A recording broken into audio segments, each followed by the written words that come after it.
Being pregnant has put a cramp into my knitting style. It's really hard to make sweaters when you don't know what size you're going to be next week or in a couple of months.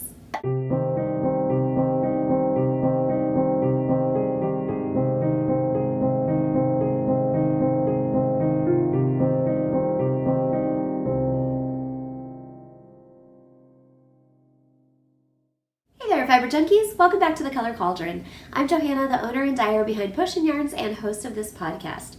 As you heard in the intro, I have been having a little bit of trouble with my knitting lately because it's really hard making sweaters when you are pregnant. I have long been a fan of garment knitting, so making sweaters, pullovers, cardigans, crop tops, etc., dresses even. I really like knitting more of like the actual garments and the wearables that I'm going to wear more frequently, and I find those easier to incorporate into my wardrobe usually than like shawls, which I do love to knit as well, but I don't wear them quite as often as like sweaters and little tops and things. And then of course I love stuff like fingerless gloves and socks that I wear all the time because they're really functional, but I really enjoy the garments. And I have tried not to be knitting as many garments lately because I am 6 months pregnant and it's been hard not knowing how. This is my first time, so I don't know what to expect as far as like what my body is going to do, how big I'm going to get, and I have no idea what I'm going to look like after I have the baby, like how quickly the baby weight will come off. Will I get down to the size I was before I was pregnant, or will I be a little bit bigger? I just don't know. So I've been trying really hard not to invest in a lot of yarn and time and money into garments that I'm making now that I won't be able to wear after the baby comes. So I'm trying to focus on like big roomier sweaters, little crop tops, open front cardigans, things like that. And mostly I've been doing a lot more like shawls and socks and hats and things like that. But I couldn't resist sweaters totally, so I have knit a couple sweaters, and I just couldn't get away from it completely. But if you've watched the podcast for a while, you know that I really enjoy vintage style a lot. I tend to like more fitted cardigans, even modern ones. I tend to prefer them a little bit more fitted and not as much so much the oversized roomy cardigans and pullovers. Although I do think there is a place for that in the wardrobe. And like last summer, I knit the Zweig and the Sunset Highway by Boyland Knitworks, Caitlin Hunter. And I loved both of those because they were kind of a little bit on the looser, baggier, like cozy lounge around the house sweater style, but not like hugely baggy, and they were knit in fingering weights, so they didn't look very bulky and chunky and like gross and crafty. They looked like good crafty, like really pretty and handmade and sleek, but like purposefully a little slouchy and cool. So I do think that there's a place for that, and I've been trying to focus more on those types of sweaters now, but it's hard because I really like fitted stuff, and I feel like the farther I get in this pregnancy and the more I lose sight of having a waist, the more I'm drawn to things that really are nipped in at the waist and really, really fitted and contoured. I keep finding beautiful vintage clothes that I want to buy and wear, and it makes me so angry that I can't right now. So yeah, I'm really sad about that. So I have had a little bit of a hard time with my knitting lately just because of that. But I have been finding some things that I can work on. So today I wanted to show you the stuff that I've been working on, give you kind of updates on where I'm at, just chat a little bit about what's going on in my world, and then we're going to talk a little bit about my business and what's going on with that and the podcast as well. So let's jump in and talk about some stuff. The first thing I want to show you is a disappointment project. I have shown this project on the podcast before, but I have made progress on it. And that is my Soulmates sock. I showed this a few weeks ago. This is a pair of socks that I started, oh gosh, I don't even remember, but not that long ago, a few weeks ago probably. And I'm not a monogamous knitter, so I've been knitting other things as well. But these socks are just a basic plain gray that I hand dyed. It's one of my colorways in my Dragonfly BFL base, which is superwash Blueface Luster wool and 25% nylon. So it is very, very sturdy and stretchy with that nylon. That just really gives it a lot of sturdiness.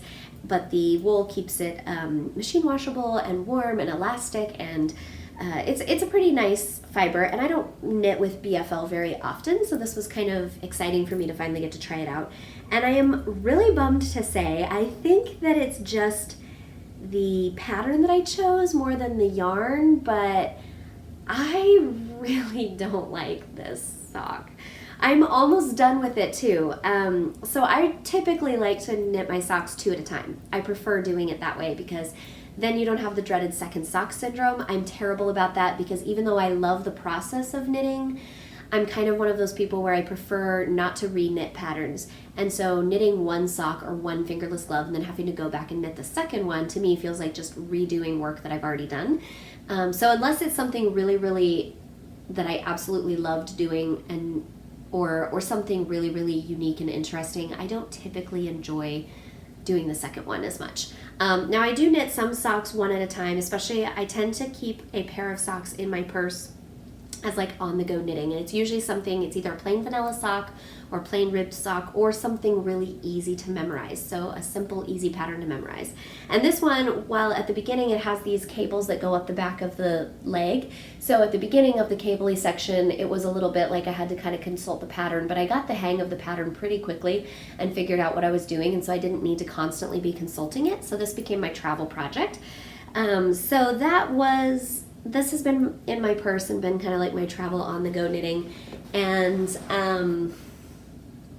I just really hate it. I don't know what else to say about it. So I started at the cuff down, just 1 at a time, in the round using magic loop, which is my favorite way to do it. And everything was great with this. I love, love, love this double cable on the back that just goes up the back of your leg, kind of like a seam up the old-fashioned seamed stockings. So that's why I chose this pattern, was I loved this cabley look. And I had this gray yarn just sitting around that I wanted to use, and I thought that just like a classic kind of cabled or ribbed sock would be really, really nice. And when looking through patterns, I found this one that had this gorgeous cable, and then the rest of it is what's called a speckled rib. So it's like a ribbing pattern where you knit 1, purl 2 around, but every other round you are just purling all the stitches. So it's kind of like the little columns of knits are basically like a kind of like a seed stitch almost. So you'll have one row will be a knit, and then it's a purl, and then a knit, and then a purl. So it creates this pebbly, raised, bumpy surface. It's really kind of pebbly when you touch it. And this yarn that I'm using, like I said, it's from my shop. I've never had trouble with any of my yarns not being very soft, and I've not had trouble with this yarn before either, although I will admit I haven't used it a ton. I've only used it like once before. But I didn't remember having issues with it. I've never used it as socks though, and I'm wondering if I just have too small of a needle size, like maybe I'm knitting too tight, or I really think it's the speckled rib pattern. Just, it creates so much bumpy texture that it just doesn't feel super soft. And I think if I wash it, it'll help, but it's kind of been hurting my hands a little bit working on these tiny needles, and I usually use wooden needles, and I didn't have any size 1 wooden needles that were free, so I just grabbed my Chiagu, I think that's how you say it, or Chiagu, however you say it, with the red cables. And I love these needles for like lace knitting. They have really sharp pointy tips, and I keep this brand for like my size 1s and 0s and double 0s, because when you get that small on a wooden needle, it's very easy to break them. I mean, you breathe on them too hard and they snap, it seems like. So even though I prefer wooden and bamboo needles most of the time, on my smaller sizes I keep at least a couple pairs of metal needles on hand so that I'm not breaking the needles as often, or if I do break them, I have a backup. And so I'm not loving the needles, I'm not loving the yarn, but mostly I think I'm not loving the stitch pattern, honestly. And I tried this on the other day to see how far I needed to go before I started the toe decreases. And I was like, ugh, this doesn't even look cute on my foot. Like, it looked so cute in the book, man. I don't know if it's just that I don't like how drab the gray yarn is, because in the book, the pattern that I'm using comes from a book called The Joy of Socks. It's kind of like a play on words, like the Joy of Sex book, but it's Joy of Socks. And there are all these different sock patterns by all these different designers. And this is the first pattern I've knit out of this book. And the picture in the book is in this really pretty light blue hand-dyed yarn. And I thought, that's really, really pretty. That looks really nice. They look really soft and cozy. But you only really see the back of the sock. You don't really see the front. And I guess I hadn't realized how much I was going to dislike the way this speckled rib looks on the front. So I don't know if it's just because it's gray that it's kind of like boring and drab, but I was thinking like classic and kind of preppy when I selected this. And instead it just looks bluff. So I asked in one of my knitting groups on Facebook last night, and I was like, I hate this. I don't want to work on my sock. And I've been working on other projects too, but I'm just starting the toe decreases on the first one. And so I'm almost done with this sock, and I could just easily finish it out. And if I only had to knit this one, or I had been knitting them at the same time and I was this far, I'd just finish them out and either give them away or wash them and try to use them, and then, eventually donate them or give them away if I didn't like them or something. But I don't want to knit a whole nother sock like this. It's been a nightmare. They have not been fun to work on at all. And part of the problem is this pattern, I talked about this the last time I mentioned this on the podcast when I was just starting, but this pattern was written in only one size.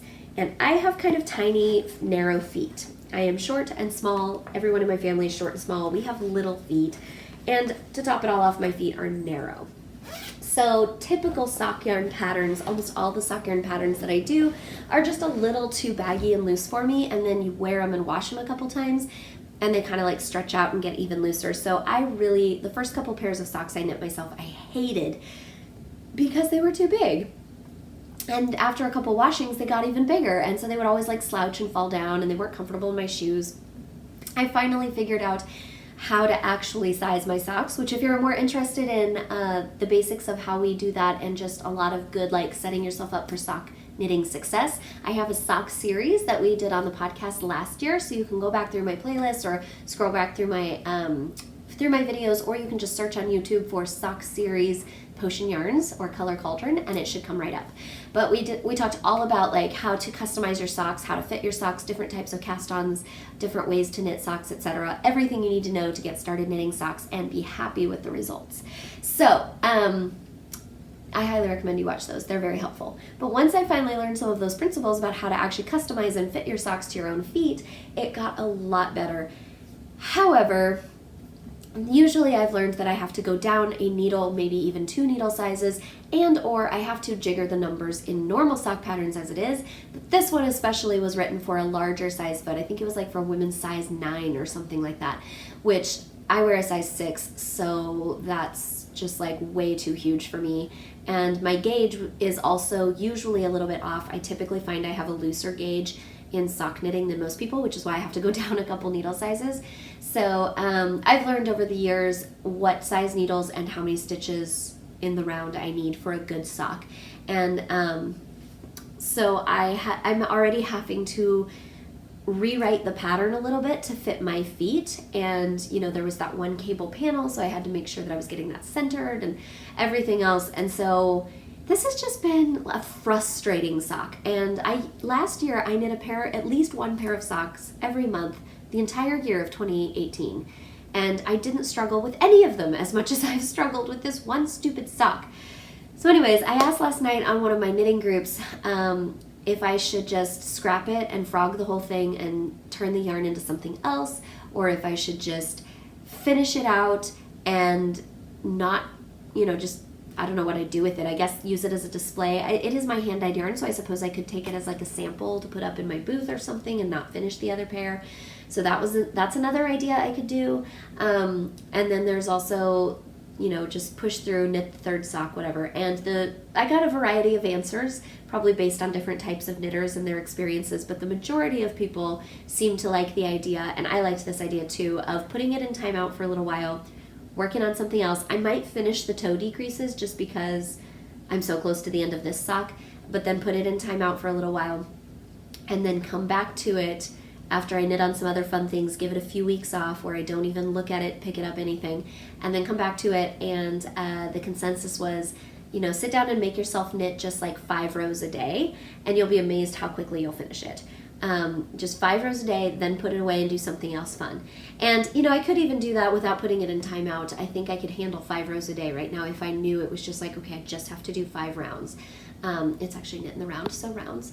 But they're not that big. My socks aren't that big, so I think that 5 rounds would not be undoable. So I might just finish the toe of this one, cast on the next one, and then make myself just commit to 5 rows a day, or even just like, every other day, 5 or 10 rows a day or something, would probably be doable. I think part of the problem was, especially after I turned the heel, I was like, okay, let's just get this sock done. And I was very much, the last couple weeks I've been in a major like do everything, get everything finished and set up. I'm kind of already in the nesting phase really bad, so I've been like organizing and cleaning the house a bunch. I've been like getting rid of a bunch of crap. I've been ruthless about ripping needles out of half-finished projects and ripping the yarn out and getting rid of stuff I don't need and stuff like that. And I think I was just in that like go-getter mindset where I just was ready to be done with this stupid sock. So I would like only take that project with me for a while, or I would sit down in the evenings, and even when I wasn't having fun, I would be like,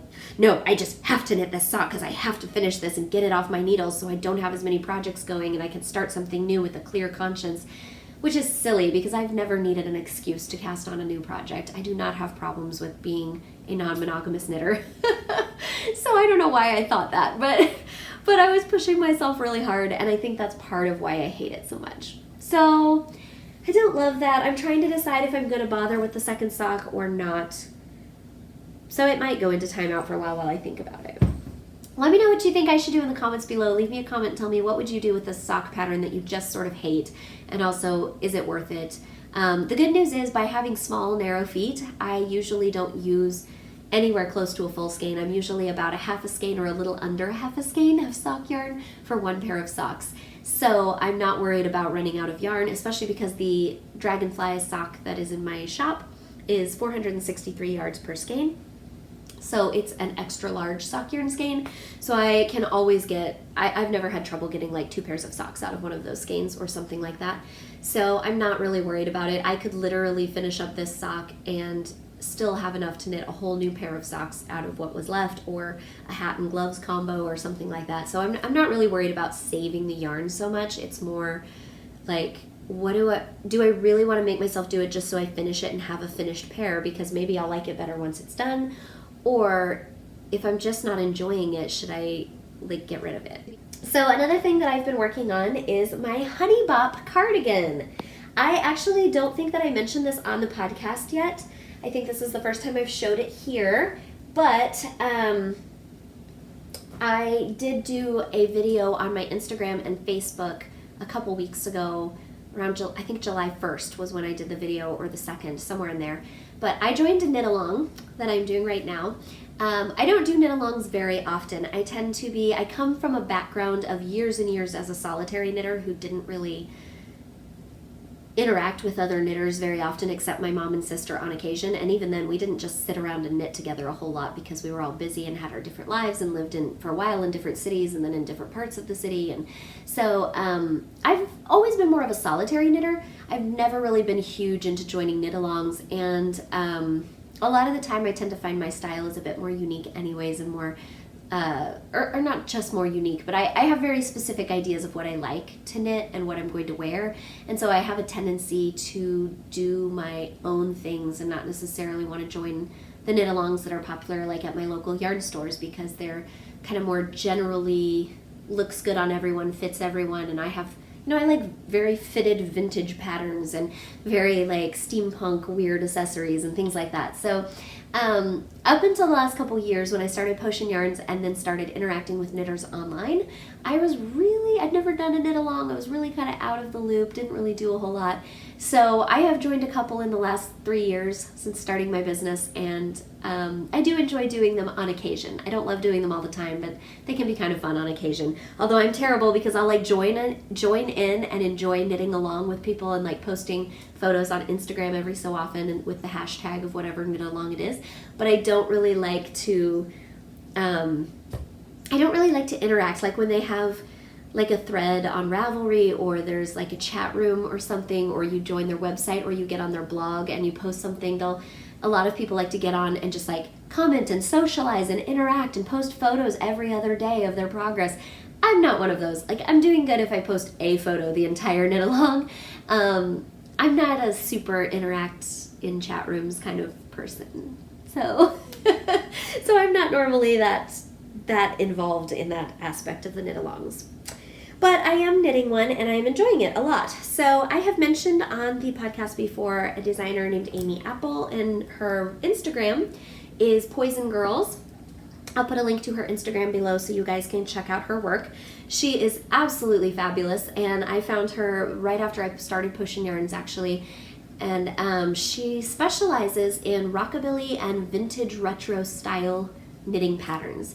So she does a lot of little like knit turbans that look kind of like vintagey, and little cardigans and short sleeved fitted sweaters that are they're like modern interpretations of vintage styles. So they're really, really awesome because she offers them in multiple sizing, which you don't get with vintage patterns. She does more modern techniques, like she knits a lot in the round. She does a lot of seamless knitting or faux seams, where you create the look of seams and kind of anchor it, but you're still knitting in one piece so you don't have to sew pieces together. So I love that she incorporates modern technology and modern ideas and makes it more easy and beginner friendly without losing that vintage look. So I love her work. She's a lovely designer. Her work is beautiful. Her personality, I've never met her in person, but interacting with her online, she seems to be really, really fabulous. And she has great style, great names, and she works a lot with indie dyed yarn. So that's also something that I really enjoy. She tends to stick with like semi-solids and light speckled yarns. She doesn't do a lot of like crazy variegated colorways or anything like that. But most of her patterns are simple enough. She does a lot of stockinette designs, a lot of garter and stockinette combos, and she does a lot of really simple lace. So most of her designs are simplistic enough stitches, and the focus is on like the silhouette and the construction and the beautiful dye job of the yarns that you could easily use variegated yarns if you want something a little bit wilder and more fun. But I do tend to find that speckles and semi-solids look best in her work and give you more of that vintage vibe. So I joined her Honey Bop cardigan knit along. Honey Bop is the sweater, and it's basically just a cute little sweater that you knit from the top down, and then you pick up the sleeves and knit those as well, and it's got like a slight puff to the sleeves. It's a pretty simple cardigan, pretty basic, which is part of why I wanted to knit it, because it looks like it looks like it would go with everything. And you can knit it in all kinds of colors. It looks really, really cute. And another thing I love about her patterns is most of her patterns, she offers you a variety of different options for how to customize the sweater yourself. So you can knit this one, the Honey Bop cardigan, you can knit with short sleeves for like a little vintagey look. You can knit it with 3/4 length sleeves, which is what I'm planning to do. Or you can knit it with full length sleeves. And you can knit it more like a cropped version. You can take it a little bit longer, more to your hips, whatever you want to do. You can wear it open. It does have a button band and buttons, so you can button it up, but she designed it kind of to be worn more open or with a shawl pin or something, but you can do whatever you want. She gives you a lot of really easy ways to customize the cardigan in her pattern, and she'll have like, if you want to do it this way, you need this much yarn. If you want to do it that way, this much yarn, and gives you lots of options. It makes it very easy for you to customize and make it exactly the way that you want it, and make it exactly to fit your body. So that's why I decided to go ahead and launch into it, even though it's more of a fitted style, and but as it is a cardigan instead of a pullover, it's not as essential that it be like perfectly fitted. So I was thinking I could wear it open while I'm still pregnant, and then after the baby comes, hopefully the weight goes away quickly. Fingers crossed, please. Hopefully. Assuming that I can get down to pre-baby weight, I will then be able to button it across the front. So I'm going off of more of my pre-baby weight. I did up my bust size slightly, like 1 inch or 2, and I figured that way it would have a little bit of negative ease right now, and then we'll just have to see what happens after I have the baby. It might have a little more ease than that, in which case it'll be more of a modern style cardigan, which is fine, but hopefully it'll be close enough to fitted that it will still have a slight vintage flair to it, but I'm not terribly worried. I couldn't resist. It was such a cute pattern, and I was going to buy it anyways, and then she announced that she was doing this cowl, and I was like, oh, I should do the knit along. That would be really fun. So I am knitting this out of my Day Drinker colorway on the Foxy sock. The Foxy is my best-selling sock yarn, or my best-selling yarn, period, in my shop. It's 80/20 superwash merino and nylon, and it's a 2-ply yarn, which gives it incredible depth to the color. It creates these really cool shadows on the yarn because of the texture of it, and so it really shows off colors much more richly than a more smooth yarn would do, which is why it's my favorite to work with and probably my best seller. And I love this Day Drinker colorway because it's very summery and fun. This was part of my Carmen Miranda collection that I did back in May. It's very, very fun and bright and very, it reminds me of just like a pool, like being poolside in the tropics or something. It's a fun aqua, and I have not knit anything out of it yet because it's still a relatively new color to my shop, so I'm very excited. I love it.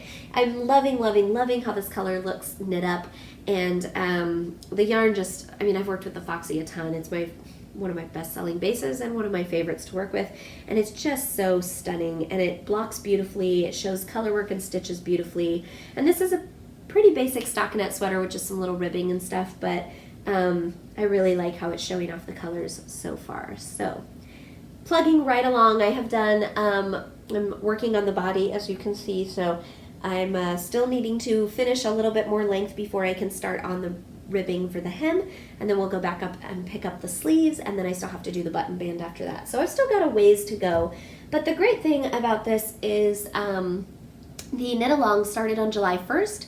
You still have time to join if you want to, and like I said, I'll put the link to her Instagram below, and she has all the details on her Instagram there.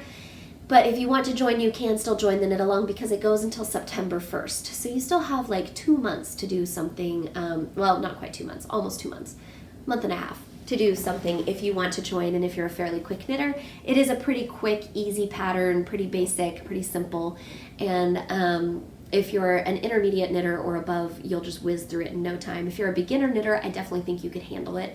It just kind of depends on how fast you go, but you can always join the... Excuse me, I don't know why I'm having trouble today. You can always join the knit along, even if you are not done by September 1st. You can still join and have fun. You might not, I think you have to be done by September 1st and have a finished photo that you post on Instagram with the hashtag by then in order to be entered to win prizes, like free yarn and patterns and project bags and stuff. But I mean, you can still join the knit along even if you don't finish in that time. It should be fun, so don't stress out about it. Or you can just get the pattern on your own and knit it in your own time, on your own speed, whatever.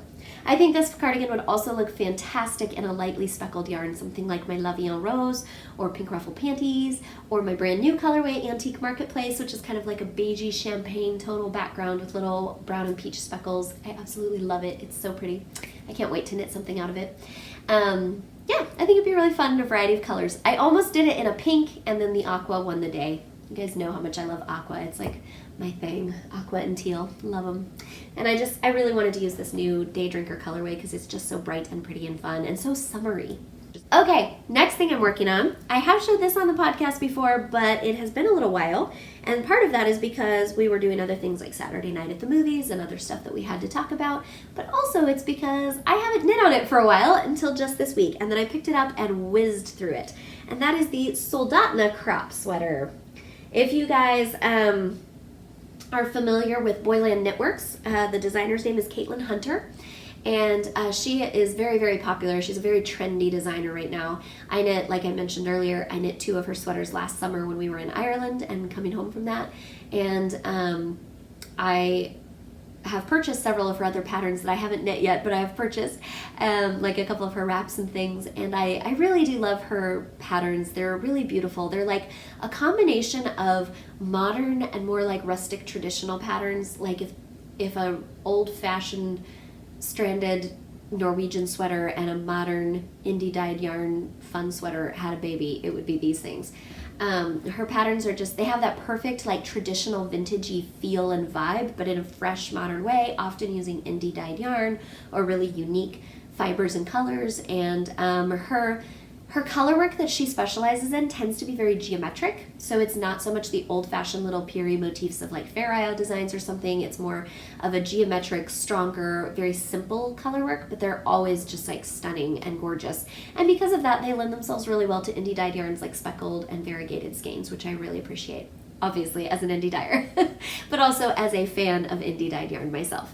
So I decided to cast on the Soldotna crop actually back in June, early June. I went to a trunk show in Whitesboro, Texas at Quixotic Fibers, which was lovely. Thank you, Quixotic, for hosting me. I had a blast, and thank you guys to everyone who came out. We had so much fun, even though there was like a torrential downpour and crazy storms. the first part of the day. Then it lightened up and there was sunshine and it was great. But yeah, we had an absolutely fabulous day, but I needed something. I was right in between projects and I wanted something that I could knit out of my yarns, because it's a trunk show for my yarns, so I'd like to be seen knitting with my yarn, not with like Knit Picks or another dyer's yarn or something. I'm not super strict on that. Sometimes you just have to knit with what you've got on hand, but I try to knit with my own yarns at my own shows. So I wanted something that I could be using my yarns for, and then I also wanted something that would be interesting and fun, because I didn't know if I would have long stretches of sitting there with not a lot going on. I didn't know if we'd be sitting around knitting and talking, or if I'd be busy the whole time. So I wanted something that was kind of interesting but wasn't too complex. And so I picked out the Soldotna pattern because I wanted to use a skein of Oopsie yarn that I was saving for myself, which is the yellow that you see on the body here. And it's not so much an Oopsie as it's a color that I am reformulating. So this was one of my reformulations, and I haven't decided yet if this is going to be the final color or if I'm going to play around with it some more. I'm still working on it. But I had just like a skein of this that I wanted to use for myself, and then I picked out some other colors that I just had in stash and really loved how everything looked together. And I was just really excited to do some more color work because I've been missing color work lately. I've been doing a lot of stockinette and garter and big shawls and brioche, which are beautiful, but I was really missing color work. I love stranded color work so much. It's like one of my very favorite things to do. So all of those things came together and I decided to cast this on. And the other reason I chose this particular sweater, besides the fact that it was trending at the time that I was looking for patterns, was also because it's a crop sweater. So as you can see, I finished the body last night down at the ribbing, so it is really, really short, and that is the design of this sweater. It is meant to be a little crop top, and so I was thinking I can wear it even with a baby bump, and then also after the baby, it will just look like the cute modern little crop top that everybody is wearing who isn't pregnant online. So that was kind of another one of my reasons for picking this. So it hasn't been blocked, so it does have a few little puckered stitches, so pardon that because I still need to go back and pick up the sleeves. I know it looks almost done, but I actually haven't finished the sleeves. They're on waste yarn right now. So I just need to go back and pick those up and finish those, but I have a feeling those will go really, really fast. This is knit in a DK weight, and I typically knit most of my color work in fingering yarns, which is my preferred weight of yarn to work with. I like how sleek and slimline it is and how easy it is to get fitted fabrics when you're working with fingering and sock yarns instead of the heavier weights, and I also like that it's a little bit lighter weight so it's not so hot and heavy.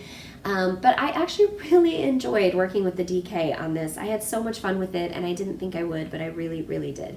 So I would like to do more DK and worsted sweaters. I have done some before, but I don't do a lot of color work with DK and worsted. So the colors that I chose from this are all from my shop. The top one is Entwifery. It is a nice dark brown tonal, and I'm doing it on my Celtic DK base, which is basically just the tweed yarn base. So it's a superwash merino and nylon, and it has these little tweedy flecks throughout it that creates that really cool kind of cozy traditional feel. So that's my dark brown color. The main body color is, as I mentioned, it is a reformulation of an old colorway. When I first opened my shop, I had several colors that I had started dyeing before I had a business that I was using as kind of like my base.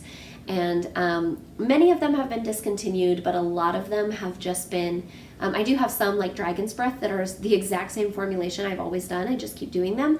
But I have a bunch that I am working on reformulating because as I have learned more and grown in my art and grown in my personal style, I have developed a lot of things, and in a few instances there were some dye colors I had that either were discontinued or that I just didn't like and didn't use as often, so I'm replacing them with other colors or different techniques that I've kind of updated or changed a little bit. And so I'm reformulating a bunch of old colors right now because there are some really good ones that have like a solid base, and I'm just going to tweak the formula slightly so it's similar but just a little bit different. And this is one of those colors. So this is one of the reformulations of Brass Goggles, which used to be an old kind of mustardy yellow with a greenish gold glaze. And it started getting a little too greenish and a little too sickly, and I wanted more of like a really gorgeous mustardy color.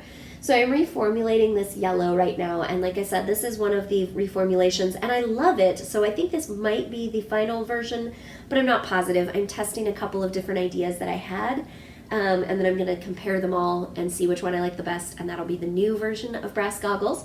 So if you want the old version, several of the skeins have already sold in my shop, but if you go to the Mad Science Lab of my shop, and there's a shop link below, and then in the sidebar menu, just click on Mad Science Lab, and you can scroll down and you can see there's still some fingering weight skeins of the Dragonfly base that I was showing on my socks, the BFL and nylon, in the old Brass Goggles colorway. So they've got a bit more of a greenish tinge to the yellow, and it's still a really great color. It's still really awesome.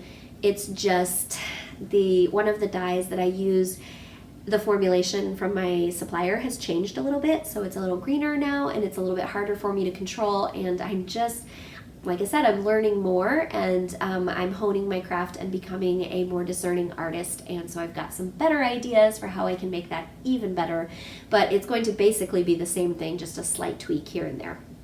So this is one of my maybes. So I'm using that as the base color.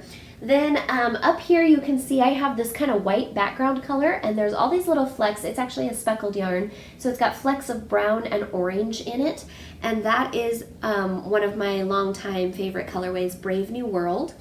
So that's that background color, and then this bright pink that is on here is a reformulation of an old colorway as well called Love Juice, and that one is still very much in the reformulation stage, but it's a really bright, like magenta, fuchsia, kind of pink and purple mix, so it's a very purpley pink and very, very bright, and I just loved that pop of pink next to the yellow and the white and the brown. I thought it was really, really gorgeous. So I love the colors that I chose. Obviously I'm biased because they came from my shop, but I really do love them. I think they're fabulous, and I am so close to being done with this sweater, and I can't wait to wear it. I think it's going to be really cute, especially with my pink hair. I think it'll look really, really nice. So yeah. I had a really hard time deciding on finalized colors for this sweater though, because I had so many good options in my shop when I was picking out colors. I was shopping my own yarn, and I was like, oh my god, I have so many good color combos. This would be fabulous in all of these. But the yellow and pink, I actually was holding the pink skein. I was like, I want to use this pink somewhere in here. This is one of the contrast colors. And I was looking for things to go with it, and I had a bunch of yarns that I was pulling out, and I was actually planning to put the yellow with a totally different other color combo, and so I had set those ones aside, and I'm holding the pink, like digging through yarn looking for something, and I set it down right next to the yellow while I was like digging in a bin for something, and I turned around and was like, oh my god, heart attack, those two are so perfect, like those two are made to go together, like Romeo and Juliet. We got to make this happen. So then I had to reformulate all of everything, because I was like, okay, this throws off my whole color palette idea. I was going for like pink and aqua originally, and then I saw the yellow and was like, nope, this has to happen.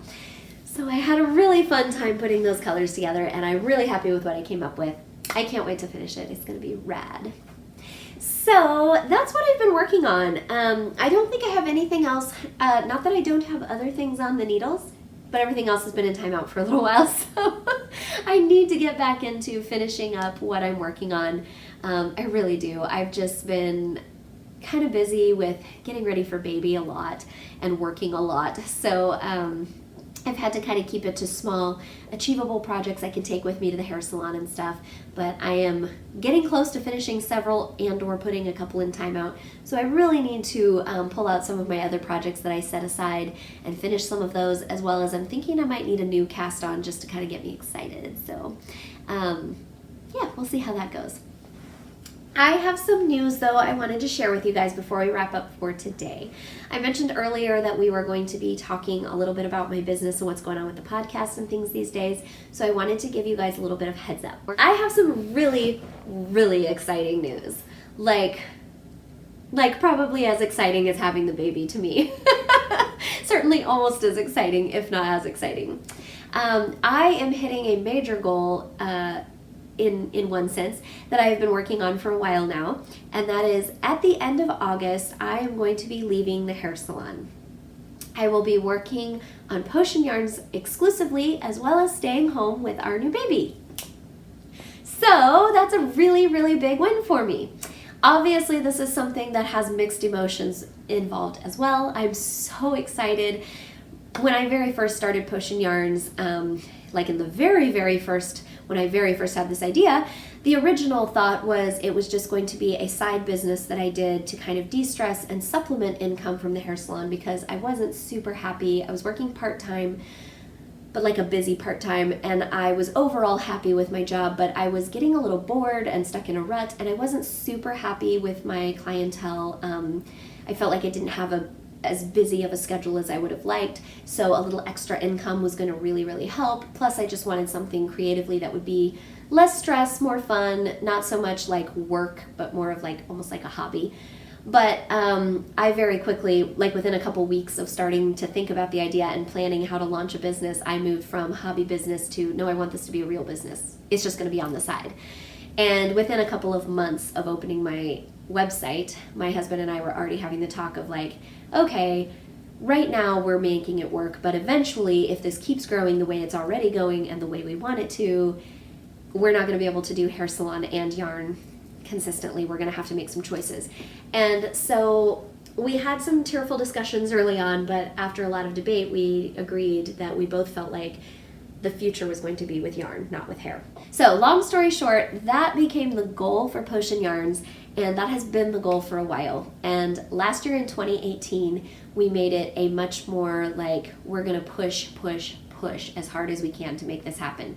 And at that time, we weren't pregnant. We didn't know. We were just starting to talk about maybe we should have kids, and we didn't know when we were going to have kids. And so it wasn't dependent on having a child, but we had that discussion and thought, well, if we wanted to have kids, it would be really nice for me to be working at home, being my own boss, not having to go into the hair salon anymore, and just having one job to focus on instead of trying to split my time between two so that I could stay home with our baby. And so that was kind of already on the radar a little bit, but it was all very hypothetical. And the discussion was, even if we never have a child, we still want to quit the hair salon eventually to focus on yarn, but we had goals we needed to meet financially before that could happen. And while we were getting very close to those goals, we hadn't quite hit them when we found out we were pregnant. And so it was exciting to see how much closer we'd gotten in less than a year, but it was also terrifying when we realized we were pregnant and we had all of our plans and our timeline suddenly went out the window and we had to rethink everything. So there was a big scramble of, I don't know if we're ready to quit the hair salon, maybe we should put the kid in daycare and just do both jobs for a while, and it became very clear to both of us that that was not something that I could physically or emotionally handle. Splitting my time between two jobs, where I am technically my own boss in both of them, that sounds really great, especially if you work for a boss that you're struggling with, but let me tell you, it is great, it is awesome, but it is also incredibly hard. It is much harder, having worked for bosses before. In my opinion, it is much harder being your own boss than going in and working for someone else. Obviously, there's definite benefits to it, or I wouldn't be doing it. There's definitely things that make it worth the extra work, but it is a lot of extra work. And splitting my time between two jobs was already getting to me even before I was pregnant, and then throw in exhaustion, hormones, and everything else, and worrying about my future. And it's just been a major drain on me lately. So I'm very excited that we are going to be moving forward in our goals and in our life and with our family. But of course, there is definitely some sadness at leaving the hair salon, because it's been my whole career for my adult life.